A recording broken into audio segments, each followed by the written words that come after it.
The success of a network will depend, by and large, how the user views it. It's been hard to share information for years.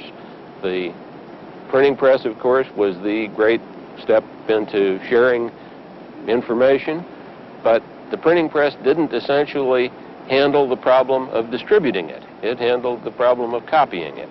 And we have been needing for a long time some better way to distribute information than to carry it about. Right now, it's possible to buy, for about $1 million, an information store that will hold the equivalent of about 100,000 books. So one can buy the store for a book for about the same amount as he can buy the book. So that if everyone had a display console in his home and in his office, he could be reading from electronically stored information instead of from a book. And the difference is he could have access to anything he wanted to read instead of just what was within reach.